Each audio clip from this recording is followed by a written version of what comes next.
ಒಂದು ಎಲ್ಲಿ ಹೋದ್ರೂನು ಅದ್ರ ಬಗ್ಗೆ ಮಾತಾಗ್ತಿತ್ತು, ಪ್ರಶಂಸೆ ಸಿಗ್ತಾ ಇತ್ತು. ಆಮೇಲೆ ಬಹಳಷ್ಟು ಹೆಸರನ್ನ ನಾನು ತಂದ್ಕೊಟ್ಟಿದೆ. ಅದು ಆ ಸಕ್ಸಸ್ ನ ತುಂಬಾ ಎಂಜಾಯ್ ಮಾಡಿದ್ದೆ. ಇವತ್ತಿಗೂ ಅದ್ರ ಬಗ್ಗೆ ಮಾತಾಡ್ತಾರೆ ಅಂದ್ರೆ ಅದು ಮಾಡಿರೋ ಹೆಸರು. ಹಂಗಾಗಿ ಅದಕ್ಕೆಲ್ಲದಕ್ಕೂ ನಾನು ಯಾವಾಗ್ಲೂ ಚಿರಋಣಿಯಾಗಿರ್ತೀನಿ. ಈ ಕಡೆ ಇಲ್ಲೂ ಬಿಡಂಗಿರಲ್ಲ, ಆ ಕಡೆ ಅದು ಬಿಡಂಗಿರಲ್ಲ ಅಂತ. ಸೊ ಆ ಭಯ ಖಂಡಿತವಾಗ್ಲೂ ಇದೆ ನನಗೆ. ಹಂಗಂತ ಹೇಳ್ಬಿಟ್ಟು ನಾನು ಹಂಗಾದ್ರೆ ಮತ್ತೆ ಶುರು ಮಾಡ್ಬೋದಲ್ಲ ಅಂತ. ಸೊ ನನ್ನನ್ನು ಅಪ್ಪ ಕರಿತಾ ಇದ್ರು, ಜಾಸ್ತಿ ಡ್ಯಾಡಿನೇ ಕರಿತಾ ಇದ್ರು. ಏನ್ ಆ ಪದದ ಅರ್ಥ? ಚಿಟ್ಟಿ. ಚಿಟ್ಟಿ ಅಂದ್ರೆ ಹಾಗೆ ಅದು ಬಂತು ನನಗೆ ಆಫರ್ಸ್. ನಾನು ಹಾಗೆ ಇದ್ದೆ ಕೂಡ. ನಮ್ಗೆ ಯಾವಾಗ್ಲೂ ಅಷ್ಟೇನೆ, ಎರಡನ್ನೂ ಬ್ಯಾಲೆನ್ಸ್ ಮಾಡೋ ಒಂದು ಮೆಂಟಾಲಿಟಿ ಇರ್ಬೇಕು. ತಾರಾ ಮೇಡಮ್ ಬಂದಾಗ ನೀವು ಮದ್ವೆ ಮ್ಯಾಟ್ರ್ ಹೇಳಿದ್ರಿ, ಅದಾದ್ಮೇಲೆ ನಿಮ್ ಫ್ಯಾನ್ ಫಾಲೋವರ್ಸ್ ಒಂದು ಪೋಸ್ಟ್ ಕ್ರಿಯೇಟ್ ಮಾಡಿದ್ರು. ಏಜ್ ಅಂದ್ರೆ ಮ್ಯಾರೇಜ್ ಆಗೋದು ರೈಟ್ ಏಜ್ ಮ್ಯಾರೇಜ್ ಆಗ್ಬೇಕು ಅನ್ನೋದು ಇಂಪಾರ್ಟೆಂಟ್ ಅಲ್ಲ, ರೈಟ್ ಪರ್ಸನ್ ನ ಮ್ಯಾರೇಜ್ ಆಗೋದು ತುಂಬಾ ಇಂಪಾರ್ಟೆಂಟ್ ಅಂತ ನಿಮ್ಮ ಪೋಸ್ಟ್ ಹಾಕಿ ತುಂಬಾ ಪಾಸಿಟಿವ್ ಆಗಿ ವೈರಲ್ ಮಾಡಿದ್ರು. ಅದ್ರ ಜೊತೆಗೆ ಒಂದು ಕ್ವಶನ್ ಬಂದಿದೆ, ರೈಟ್ ಪರ್ಸನ್ ಯಾಕೆ ಸಿಗ್ಲಿಲ್ಲ ಅನ್ನೋದು. ಟೈಮ್ ಬಂದಿಲ್ಲ ಅನ್ಸುತ್ತೆ ಅಷ್ಟೇನೆ. ಅದು ರೈಟ್ ಪರ್ಸನ್ ನಾನು ಹೇಳದ್ನಲ್ಲ, ನನ್ನ ಒಂದು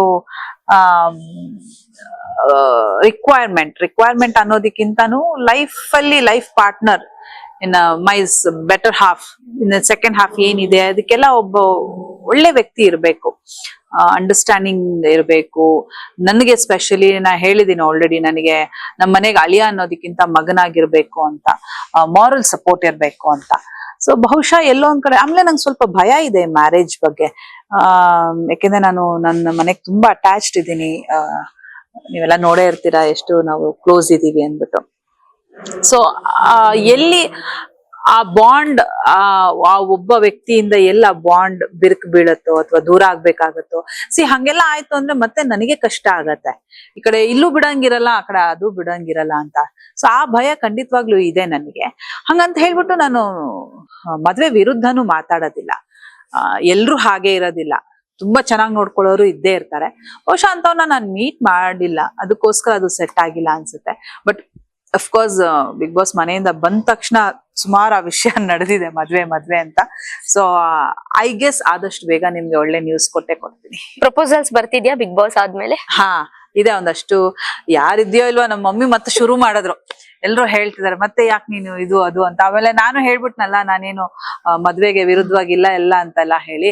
ಸೊ ಹಂಗಾದ್ರೆ ಮತ್ತೆ ಶುರು ಮಾಡ್ಬೋದಲ್ಲ ಅಂತ ಬರ್ತಿದೆ. ಬಟ್ ಅದ್ರ ಬಗ್ಗೆ ನಾನು ಆದಷ್ಟು ಬೇಗ ನಿಮ್ಗೆ ವಿಷಯ ತಿಳಿಸ್ತೀನಿ. ನಾನು ಒಂದು ಗುಡ್ ಸೈನ್, ಒಂದ್ ಕಡೆ ಹೋಗ್ತಾ ಇದೆ, ಒಳ್ಳೆ ವಿಷಯ ನಡೀತಾ ಇದೆ. ಅದೆಲ್ಲ ಆಗ್ಲಿ, ಮುಗ್ದಾದ್ಮೇಲೆ ನಾನು ರಿಸಲ್ಟ್ ಬಂದ್ಬಿಡ್ಲಿ, ಅವಾಗ ನಿಮ್ಗೆ ಖಂಡಿತ ಹೇಳ್ತೀನಿ. Siri madam beauty secret fitness maintain ಹೆಂಗ್ ಮಾಡ್ತಾರೆ? Beauty is like my parents and god gift ಅಷ್ಟೇನೆ. ಫಿಟ್ನೆಸ್ ಎಸ್ ಹೌದು, ನಮ್ಮ ಮನೇಲಿ ಎಲ್ರು ಸ್ವಲ್ಪ ಗುಂಡ್ಗೆ ಇರೋದು ಹೆರಿಡೇಟರಿ ನಮ್ಗೆ ಫ್ಯಾಮಿಲಿಯಲ್ಲಿ.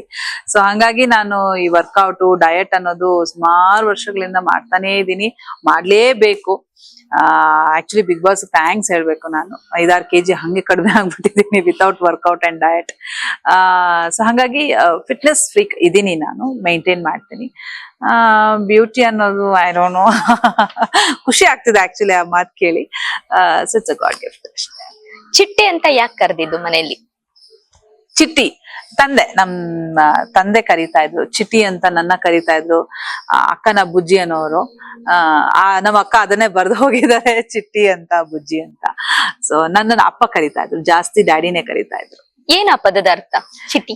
ಚಿಟ್ಟಿ ಅಂದ್ರೆ ಮುದ್ದು. ನಾವು ಪೆಟ್ಟ ಕರಿತೀವಲ್ಲ, ಕಂದ ಮುದ್ದು ಅಂತೆಲ್ಲ ಕರಿತೀವಲ್ಲ, ಚಿಟ್ನ ಕೊಡ್ಕ ಅಂತಾರೆ. ಮುದ್ದು ನನ್ ಮಗು, ಅಪ್ಪು ಅಂತೀವಿ, ಪಾಪು ಅಂತೀವಿ, ಆತರ ಅಮ್ಮು ಅಂತೀವಿ, ಆತರ ಮುದ್ದು ಹೆಸರು ಅಷ್ಟೇನೆ, ಪೆಟ್ ನೇಮ್. 9ನೇ ಕ್ಲಾಸ್ಗೆ ನಿಮ್ಮ ಜರ್ನಿ ಶುರು ಮಾಡಿದ್ರಿ, ಆಗ ಹೇಗಿತ್ತು ಜರ್ನಿ? ಅಡ್ವೈಸ್ ಎಲ್ಲ ಹೇಗ್ ಮಾಡ್ತಾ ಇದ್ರು? ನಿಮಗ್ ಕಷ್ಟ ಆಯ್ತಾ? ಇಲ್ಲ, ಕಷ್ಟ ಅಂತ ಏನಿಲ್ಲ. ಯಾಕಂದ್ರೆ ನಂಗೆ ಚಿಕ್ಕ ವಯಸ್ಸಿಂದಾನು ನಾನು ಆರ್ಟಿಸ್ಟ್ ಆಗ್ಬೇಕು ಅಂತಾನೆ ಇದ್ದವಳು. ಬಟ್ ಮನೇಲಿ ಏನಿತ್ತು ಅಂದ್ರೆ ಎಜುಕೇಶನ್ ಕಂಪ್ಲೀಟ್ ಆದ್ಮೇಲೆ ಬರ್ಲಿ ಅನ್ನೋದಿತ್ತು. ಬಟ್ ಆವಾಗ್ಲೇ ಟೈಮ್ ಬೇಗ ಆವಾಗ ಕೂಡ ಬಂದಿತ್ತು ನನಗೆ ಅನ್ಸತ್ತೆ. ಸೊ ಓದ್ತಾ ಹಾಗೆ ಶುರು ಮಾಡಿದೆ. ನನಗೆ ಇಷ್ಟವಾಗಿರೋ ಕೆಲಸ ಆಗಿದ್ರಿಂದ ನಾನು ಯಾವತ್ತೂ ಕಷ್ಟ ಅಂತ ಅನ್ಕೊಳ್ಳೇ ಇಲ್ಲ. ಅಂಡ್ ಅಡ್ವೈಸಸ್ ಹೌದು ಇತ್ತು. ನಮ್ ಡ್ಯಾಡಿ ನನಗೆ ಬ್ಯಾಕ್ ಬೋನ್ ಆಗಿ ನಿಂತಿದ್ರು. ಹೇಗ್ ನಡ್ಕೋಬೇಕು, ಯಾರ ಹತ್ರ ಹೇಗ್ ಮಾತಾಡ್ಬೇಕು, ಟೈಮ್ ಹೇಗ್ ಮೇಂಟೈನ್ ಮಾಡ್ಬೇಕು, ಸೆಟ್ ಅಲ್ಲಿ ನಾವ್ ಹೇಗಿರ್ಬೇಕು, ನಮ್ಮ ಪ್ರೊಫೆಷನ್ಗೆ ನಮ್ಮ ಕೆಲ್ಸಕ್ಕೆ ನಾವು ಹೇಗೆ ಬೆಲೆ ಕೊಡ್ಬೇಕು, ಇದೆಲ್ಲ ನಮ್ ತಂದೆ ನಂಗೆ ತುಂಬಾನೇ ಗೈಡ್ ಮಾಡ್ತಾ ಇದ್ರು. ಹಾಗಾಗಿ ನನ್ಗೆ ಕಷ್ಟ ಅಂತ ಯಾವತ್ತೂ ಅನ್ಸಿದ್ದೇ ಇಲ್ಲ. ನಾನು ತುಂಬಾ ಇಷ್ಟಪಟ್ಟೆ ನಾನು ಇಷ್ಟು ವರ್ಷನೂ ಇರೋದು, ಇನ್ ಮುಂದೆ ಕೂಡ ಇರೋದು. ಸೀರಿಯಲ್ಗಳ ಜಮಾನದಲ್ಲಿ ಯಾವ ಚಾನಲ್ ಹಾಕಿದ್ರು ಸಿರಿ ಮೇಡಮೇ ಬರ್ತಿದ್ರು.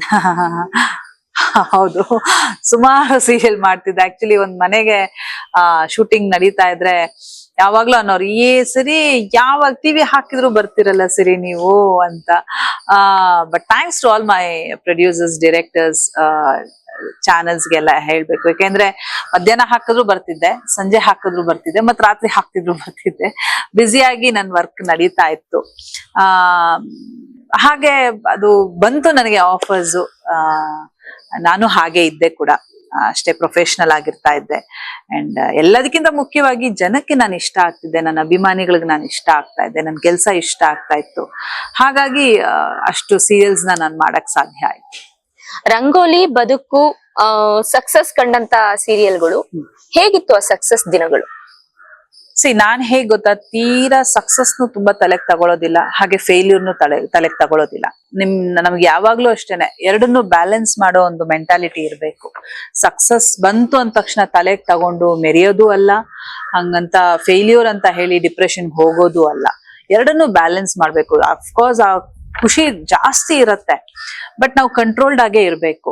ಆಗಂತೂ ನಂಗೆ ಸಿಕ್ಕಾಪಟ್ಟೆ ಒಂದು ಎಲ್ಲಿ ಹೋದ್ರುನು ಅದ್ರ ಬಗ್ಗೆ ಮಾತಾಗ್ತಿತ್ತು, ಪ್ರಶಂಸೆ ಸಿಗ್ತಾ ಇತ್ತು. ಆಮೇಲೆ ಅವಾಗ ನಂಗೆ ಆ ರಂಗೋಲಿ ಕ್ಯಾರೆಕ್ಟರ್ಗೆ ನಾನು ತುಂಬಾ ಚಿಕ್ಕವಳಾಗಿದ್ದೆ ಆ ಪಾತ್ರಕ್ಕೆ. ಯಾಕೆಂದ್ರೆ ಇಡೀ ಮನೆ ಜವಾಬ್ದಾರಿ, ಇನ್ಫ್ಯಾಕ್ಟ್ ಆ ಸೀರಿಯಲ್ ಜವಾಬ್ದಾರಿ ಹೊತ್ಕೊಳ್ಳೋ ಅಂತದಿತ್ತು ಆ ಪಾತ್ರ. ನಾನು ತುಂಬಾ ಸುಮಾರು ಜನ ಒಪಿನಿಯನ್ಸ್ ಬಂತು, ಸಿರಿ ಆಗತ್ತಾ ಆ ಕ್ಯಾರೆಕ್ಟರ್ಗೆ, ಚಿಕ್ಕವರಾಗ್ತಾರೆ ಆ ಪಾತ್ರಕ್ಕೆ, ಸಣ್ಣ ಇದ್ದಾರೆ, ಇನ್ ಸ್ವಲ್ಪ ಏಜ್ ದೊಡ್ಡವ್ರನ್ನ ಹಾಕ್ಬೇಕಿತ್ತು ಅಂತೆಲ್ಲ. ನಾನು ಅದನ್ನು ಎಲ್ಲಾನು ಪಾಸಿಟಿವ್ ಆಗೇ ತಗೊಂಡೆ. ನನ್ನ ಕಾಸ್ಟ್ಯೂಮ್ಸ್ ಗೊತ್ತೇ ಇರುತ್ತೆ, ಸ್ಯಾರೀಸ್ ಎಲ್ಲ ಕಾಟನ್ ಸ್ಯಾರೀಸ್ ಹಾಕೊಳ್ಳೋದು, ಜಡೆ, ದೊಡ್ಡ ಕುಂಕುಮ, ಈ ತರ. ಬಿಕಾಸ್ ನನ್ನನ್ನ ನಾನು ಮೆಚ್ಯೂರ್ಡ್ ಆಗಿ ತೋರಿಸ್ಕೊಳ್ಳೋದಿಕ್ಕೆ. ಅಂಡ್ ಪರ್ಫಾರ್ಮೆನ್ಸ್ ಅಂತ ಕೊಟ್ಟಾಗ ನಾನು ತುಂಬಾ ಇಷ್ಟ ಪಡೋದ್ರಿಂದ ನನಗೆ ಯಾವತ್ತೂ ಕಷ್ಟ ಅಂತ ಅನ್ನಿಸ್ತಾ ಇರ್ಲಿಲ್ಲ. ಕ್ಯಾರೆಕ್ಟರ್ಸ್ ಮಾಡುವಾಗ ತುಂಬಾ ಇಷ್ಟ ಪಡ್ತಿದ್ದೆ. ದಿನಕ್ಕೊಂದೊಂದು ಸೀನ್ಸ್ ನನಗೆ ಬೇರೆ ಬೇರೆ ಪರ್ಫಾರ್ಮಿಂಗ್ ಸೀನ್ಸ್ ಅಂತ ಅನ್ನಿಸ್ತಾ ಇತ್ತು. ಬದುಕು ಆಗಿರಬಹುದು, ರಂಗೋಲಿ ಆಗಿರಬಹುದು, ಬಹಳಷ್ಟು ಕ್ಯಾರೆಕ್ಟರ್ಸ್ ನಾನು ಮಾಡಿದಂಥದ್ದು. ಆಮೇಲೆ ಬಹಳಷ್ಟು ಹೆಸರನ್ನ ನಾನು ತಂದ್ಕೊಟ್ಟಿದೆ ಅದು. ಆ ಸಕ್ಸಸ್ನ ತುಂಬಾ ಎಂಜಾಯ್ ಮಾಡಿದ್ದೀನಿ ನಾನು. ಅಂಡ್ ಇವತ್ತಿಗೂ ಅದ್ರ ಬಗ್ಗೆ ಮಾತಾಡ್ತಾರೆ ಅಂದ್ರೆ ಅದು ಮಾಡಿರೋ ಹೆಸರು. ಹಂಗಾಗಿ ಅದಕ್ಕೆಲ್ಲದಕ್ಕೂ ನಾನು ಯಾವಾಗ್ಲೂ ಚಿರಋಣಿಯಾಗಿರ್ತೀನಿ.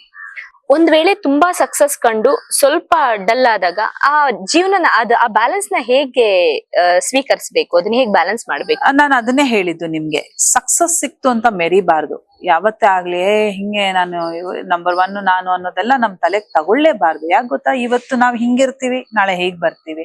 ಸೊ ನಾನ್ ಹೇಳೋದು ನಿಮ್ಗೆ, ಕಾರಲ್ಲಿ ಹೋಗಕ್ಕೂ ಗೊತ್ತಿರ್ಬೇಕು, ಕಾರ್ ಇಲ್ಲ ಅಂದಂಗ್ ನಡ್ಕೊಂಡ್ ಹೋಗಕ್ಕೂ ಗೊತ್ತಿರ್ಬೇಕು. ನಾನು ಈಗ ನಾನು ಇಷ್ಟ ಪಡ್ತೀನಿ, ಇಲ್ಲೇನೋ ಪಾನಿಪುರಿ ತಿನ್ನಕ್ ಹೋಗ್ಬೇಕು, ಗೋಲ್ಗಪ್ಪ ತಿನ್ನಕ್ ಇಷ್ಟ ಇದೆ ಅಂದ್ರೆ ನಾನ್ ನಡ್ಕೊಂಡ್ ಹೋಗ್ತೀನಿ. ಈಗ್ಲೂ ಹೊಟ್ಟೋಗ್ತೀನಿ, ಆಗ್ಲೂ ಹೋಗ್ತಿದ್ದೆ. ಏನ್ ಮಾಡ್ಬಿಡ್ತಾರೆ ಜನ, ಬಂದ್ ನಿಮ್ಮನ್ ಮಾತಾಡ್ತಾರೆ, ಪ್ರೀತಿಯಿಂದ ಮಾತಾಡ್ತಾರೆ, ಆಟೋಗ್ರಾಫ್ ತಗೋತಾರೆ, ಆಮೇಲೆ ಫೋಟೋ ತಗೋತಾರೆ. ಅದು ನಮಗೂ ಖುಷಿ ಕೊಡೋಂತ ವಿಷಯ. ನೀವು ಮುಚ್ಚಿಟ್ಕೊಂಡು ಏನ್ ಮಾಡ್ತೀರಿ ಅಲ್ವಾ? ಆತರ ಸಕ್ಸಸ್ ಸಿಕ್ತಾಗ್ಲೂ ಹಾಗಿರ್ಬೇಕು, ಫೇಲಿಯರ್ ಅಂತ ಸಿಕ್ತಾಗೂ ಮತ್ತೆ ಕ್ಲಾಕ್ ವಾಪಸ್ ಬರುತ್ತೆ ಅನ್ನೋ ಹೋಪ್ಸ್ ಇಟ್ಕೋಬೇಕು. ಅಂಡ್ ಅದ್ರ ಕಡೆ ನಾವು ವರ್ಕ್ ಮಾಡ್ಬೇಕು. ನಾವೇನು ಕೆಲಸ ಮಾಡದೆ ಮನೇಲಿ ಕುತ್ಕೊಂಡು ಬರುತ್ತೆ ಟೈಮ್ ಅಂತ ನಾನು ಹೇಳ್ತಾ ಇಲ್ಲ. ಟೈಮ್ ಬಂದಾಗ ಮತ್ತೆ ಇನ್ನೊಂದು ಸಕ್ಸಸ್ ಸಿಗುತ್ತೆ. ಹೇಳ್ತಾರಲ್ಲ, every dog has it's a day ಅಂತಾರೆ. ಹಂಗೆ ಪ್ರತಿಯೊಬ್ಬರಿಗೂ ಆ ಒಂದು ದಿನ ಬರುತ್ತೆ. ಸಕ್ಸಸ್ ನಾವು ನೋಡಿರ್ತೀವಿ, ಈಗ ಇನ್ನೊಬ್ರು ಯಾರೋ ನೋಡ್ತಿರ್ತಾರೆ. You should be always a positive mind ಆಗಿ ತಗೋಬೇಕು. ಎರಡನ್ನೂ ಬ್ಯಾಲೆನ್ಸ್ ಮಾಡೋದನ್ನ ನಾವು ಜೀವನದಲ್ಲಿ ಕಲಿಬೇಕು. ಅಂಡ್ ಮೆರಿಯಕ್ ಹೋಗ್ಬಾರ್ದು ಜಾಸ್ತಿ ಯಾರೇ ಆದ್ರೂ ಕೂಡ. ಮೆರೆತಾಗ, ಯಾಕಂದ್ರೆ ತುಂಬಾ ಮೆರೆದು ಬಿಟ್ಟಾಗ ಏನಾಗತ್ತೆ ಗೊತ್ತಾ, ಬಿದ್ದಾಗ ಏಟು ಜಾಸ್ತಿ ಆಗತ್ತೆ. ಅದೇ ನೀವು ನಾರ್ಮಲ್ ಆಗಿರಿ, ಅವಾಗ ಲೋ ಆಗಿದ್ದಾಗ್ಲೂ ನಿಮ್ಗೇನ್ ಅಂತ ಡಿಫ್ರೆನ್ಸ್ ಕಾಣೋದಿಲ್ಲ. ಆಗಿನ ಅಭಿಗೂ ಈಗಿನ ಸಿರಿ ಅವ್ರಿಗೂ ಎಷ್ಟು ವ್ಯತ್ಯಾಸ ಇದೆ? ಏನು ವ್ಯತ್ಯಾಸ ಇಲ್ಲ. ನಾನು ಆಗ್ಲೂ ಕೂಡ ಇಷ್ಟೇ ಮೆಚ್ಯೂರ್ಡ್ ಆಗೇ ಇರ್ತಾ ಇದ್ದೆ. ನಾನು ಯಾರಿಗೂ ಗೊತ್ತಾಗ್ತಾನೆ ಇರ್ಲಿಲ್ಲ ನಾನು ಇಷ್ಟು ಚಿಕ್ಕವಳು ಅಂತ, ಯಾಕಂದ್ರೆ ಅಷ್ಟೇ ಡಿಸಿಪ್ಲಿನ್ಡ್ ಆಗಿ ಅಂಡ್ ನಾನು ಸುಮಾರು ಬ್ಯಾರಿಕೇಡ್ಸ್ ಹಾಕೊಂಡ್ಬಿಡ್ತಾ ಇದ್ದೆ. ಹಿಂಗಿದ್ರೆ ಸೆಟಲ್ ನಾನು ಹೀಗೆ ಇರ್ಬೇಕು, ಹೀಗೆ ಮಾತಾಡ್ಬೇಕು, ಹೀಗೆ ನಡ್ಕೋಬೇಕು, ಈ ಟೈಮಲ್ಲಿ ನಾನು ಕರೆಕ್ಟ್ ಆಗಿರ್ಬೇಕು, ಈ ತರ ಕಾಸ್ಟ್ಯೂಮು ರೆಡಿ ಆಗ್ಬಿಡ್ಬೇಕು, ಫಸ್ಟ್ ಸೀನ್ ಪೇಪರ್ ತರಿಸ್ಕೋಬೇಕು, ಈ ತರದ್ದೆಲ್ಲ ನಾನು ಆಗ್ಲಿಂದ ಮಾಡ್ಕೊಂಡು ಬಂದಿರೋದ್ರಿಂದ ಈಗಲೂ ನಾನು ಹಾಗೆ ಇದ್ದೀನಿ. ಅಂಡ್ ಯಾವುದೇ ಕೆಲಸ ಆಗ್ಲಿ ನೀವು ಇಷ್ಟಪಡ್ಬೇಕು, ನೀವು ಪ್ರೀತಿಸ್ಬೇಕು. ನಾನು ಇದನ್ನ ತುಂಬಾ ಇಷ್ಟಪಡ್ತೀನಿ, ತುಂಬಾ ಪ್ರೀತಿಸಿ ನಾನು ಈ ಕೆಲಸ ಮಾಡ್ತೀನಿ. ಹಾಗಾಗಿ ನನಗೆ ವ್ಯತ್ಯಾಸ ಏನು ಅನ್ಸೋದೇ ಇಲ್ಲ. ಆಗ್ಲೂ ಹಾಗೆ ಇದ್ದೀನಿ, ಈಗಲೂ ಹಾಗೆ ಇದ್ದೀನಿ. ಆಗ ನೋಡಿದ್ದ ಸಿನಿಮಾ ರಂಗ, ಸೀರಿಯಲ್ ಕ್ಷೇತ್ರ ಬೇರೆ ಇತ್ತು. ಬಟ್ ಈಗ ತುಂಬಾ ರಿಚ್ ಆಗಿದೆ, ಸೀರಿಯಲ್ ಕೂಡ ತುಂಬಾ ಅದ್ದೂರಿತನದಿಂದ ಕೂಡಿದೆ. ಏನ್ ಅನ್ಸುತ್ತೆ ಇದೆಲ್ಲ ನೋಡಿದಾಗ? ತುಂಬಾ ಒಳ್ಳೇದಲ್ವಾ. ಈಗ ಯಾವ ಸಿನಿಮಾಗೂ ಕಡಿಮೆ ಇಲ್ಲ ಈಗ ಸೀರಿಯಲ್ ಮೇಕಿಂಗ್ಸ್ ಎಲ್ಲಾನು. ಈಗ ಸೀರಿಯಲ್ ಒಂದು ಲಾಂಚ್ ಆಗ್ತಾ ಇದೆ ಅಂದ್ರೆ ಒಂದು ಸಿನಿಮಾ ರೇಂಜ್ಗೆ ಮಾಡ್ತಾ ಇದ್ದಾರೆ. Very good sign. ಯಾಕೆಂದ್ರೆ ಮೊದಲು ಇಷ್ಟೇ ಇದ್ದಿದ್ದು ಇಂಡಸ್ಟ್ರಿ, ಇವಾಗ ಹಿಂಗಾಗಿದೆ. ಎಲ್ರು ನಮ್ಮನ್ನ ತಿರ್ಗಿ ನೋಡಿ ಮಾತಾಡ್ತಿದ್ದಾರೆ, ಮೇಕಿಂಗ್ ಬಗ್ಗೆ ಮಾತಾಡ್ತಾರೆ, ಸೀರಿಯಲ್ಸ್ ಬಗ್ಗೆ ಮಾತಾಡ್ತಾರೆ, TRPs ರೇಸ್ ಆಗ್ತಾ ಇದೆ, ಚಾನೆಲ್ಸ್ ಬೆಳೀತಾ ಇದೆ, ಬಹಳಷ್ಟು ಹೊಸ ಕಲಾವಿದರು ಇಂಡಸ್ಟ್ರಿಗೆ ಬರ್ತಾ ಇದ್ದಾರೆ. ಇಟ್ಸ್ ಆಲ್ ಗುಡ್, ನೈಸ್ ಅಲ್ಲ, ಖುಷಿ ಆಗತ್ತೆ. ನಾನಿರೋ ಕ್ಷೇತ್ರ ಬೆಳೀತಾ ಇದೆ ಅಂದಾಗ ಖಂಡಿತವಾಗ್ಲೂ ನಮಗ್ ಖುಷಿ ಆಗತ್ತೆ. ಬದುಕು ಸೀರಿಯಲ್ ಜರ್ನಿ ಹೇಗಿತ್ತು? ಬದುಕು ಆಕ್ಚುಲಿ ಮಾಡ್ಲಾ ಬೇಡ್ವಾ ಅಂತ ಅನ್ಕೊಂಡು ಮಾಡಿದಂತ ಪ್ರಾಜೆಕ್ಟ್ ಅದು. ಸರಿ ಓಕೆ ಇಲ್ಲ ಮಾಡೋಣ, ಬಿಕಾಸ್ ಕ್ಯಾರೆಕ್ಟರ್ ತುಂಬಾ ಚೆನ್ನಾಗಿತ್ತು, ತುಂಬಾ ಪವರ್ಫುಲ್ ಆದಂತ ಒಂದು ರೋಲ್ ಅಲ್ವಾ ಅದು. ಹಂಗಾಗಿ ಸರಿ ಅಂತ ಒಪ್ಕೊಂಡೆ. ಬಟ್ ನನ್ನ ಬೆಸ್ಟ್ ಟೈಮ್ ಅಂತ ಹೇಳ್ಬೋದು ನನ್ನ ಲೈಫ್ ಅಲ್ಲಿ, because I met very good friends ಅಲ್ಲಿ. ಅಂಡ್ ತುಂಬಾ ಜರ್ನಿ ಚೆನ್ನಾಗಿತ್ತು, ಅಪ್ಸ್ ಅಂಡ್ ಡೌನ್ಸ್ ನೋಡಿದಂತ ಜರ್ನಿ. ಯಾಕೆಂದ್ರೆ ಆ ಟೈಮಲ್ಲೇ ನಮ್ಮ ತಂದೆಗೆ ಹುಷಾರಿಲ್ದೆ ಆಗಿತ್ತು ಕೂಡ. ಅಲ್ಲಿ ಆಮೇಲೆ ಸೆಟ್ ಅಂತ ತಗೊಂಡಾಗ ನನಗೆ ಒಳ್ಳೆ ಟೀಮ್ ಇತ್ತು. ಡೈರೆಕ್ಟರ್ ಸತೀಶ್ ಕೃಷ್ಣ ಅವರಾಗಿರ್ಬಹುದು, ವೆರಿ ಕಂಫರ್ಟೇಬಲ್ ಡೈರೆಕ್ಟರ್. ಖುಷಿಯಾಗಿ ತುಂಬಾ ನಗಾಡ್ಕೊಂಡು ಆಫ್ ದ ಸ್ಕ್ರೀನ್ ಕಟ್ ಅಂತ ಹೇಳಿದ ತಕ್ಷಣ ಖುಷಿಯಾಗಿರ್ತಾ ಇದ್ವಿ, ಆಕ್ಷನ್ ಅಂದ ತಕ್ಷಣ ಮತ್ತೆ ಪಾತ್ರ ಆಗ್ತಾ ಇದ್ವಿ. And I met one of my best friend ಅಲ್ಲಿ, ಪ್ರಭಾಕರ್ ಅಂತ. ಈಗಲೂ ಕೂಡ ನನಗೆ is a very close, more than a friend ಅಂತ ಹೇಳ್ಬೋದು.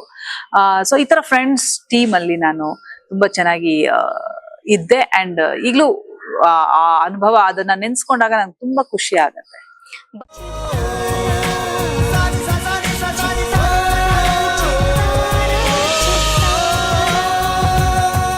ಕನ್ನಡಿಗರ ಮನೆ ಮಾತಾಗಿರುವ ಸಿನಿ ಪತ್ರಿಕೆ ಚಿತ್ತಾರ, ಕರ್ನಾಟಕದ number 1 readers choice entertainment magazine.